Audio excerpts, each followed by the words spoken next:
Тем временем в Ненецком автономном округе Нарьян-Марским межрайонным следственным отделом возбуждено уголовное дело по факту разлива нефтепродуктов. Как указано на сайте Следственного комитета, есть основания полагать, что имело место нарушение правил охраны окружающей среды при эксплуатации промышленных объектов ответственными лицами. На месте работает следственно-оперативная группа. Решается вопрос о назначении необходимых экспертиз. А накануне в программе «Детали личный прием» на Юргане об оценке ущерба от нефтеразлива и мерах ответственности говорил министр природных ресурсов и охраны окружающей среды. Алексей Кузнецов отметил, что проблема исторически сложившаяся. Нефтепроводы с большей степенью износа, так как инфраструктура досталась компании по наследству от других собственников. На ближайшие 5 лет компания разработала программу модернизации участков, входящих в группу риска. Позвонивший на программу телезритель предложил увеличить штрафы, дабы впредь подобных инцидентов нефтяники не допускали. Надо за разливы эти штрафовать сильнее, как в Норильске, Ботанина.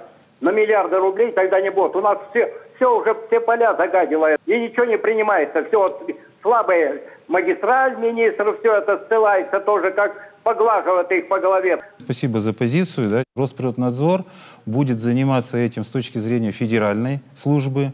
Это не субъектовый, да, какой-то расчет, а именно федеральные расчеты.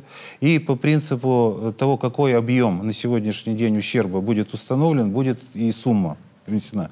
Я не могу сейчас говорить, будут это миллионы, миллиарды, но я думаю, что он будет справедливым и правильным, в первую очередь, потому что это сейчас на контроле Министерства природных ресурсов Российской Федерации. Кроме того, Алексей Кузнецов ответил на актуальные вопросы телезрителей по мусорной реформе. Ранее планировалось, что удаленные и труднодоступные территории оснастят установками термической деструкции, против чего выступили жители и общественники. Руководитель Минприроды пояснил, для безопасного сжигания мусор должен быть правильно отсортирован, чего пока в наших районах нельзя достигнуть.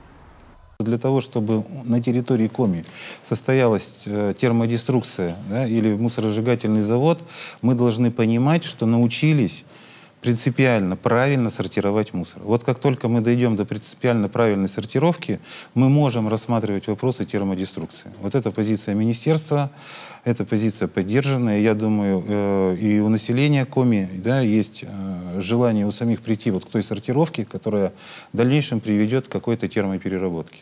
То есть пока не будет этих установок? В ближайшие 2 года мы не видим, потому что это тот срок, при котором можно и возможно привести население к правильной сортировке.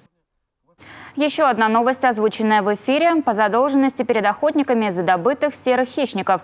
Сейчас вся документация согласована и положенные компенсации будут выплачены. Общая сумма за прошлый год составила 1 200 000. Напомним, за особь добытого волка охотники могут получить вознаграждение 20 000 рублей.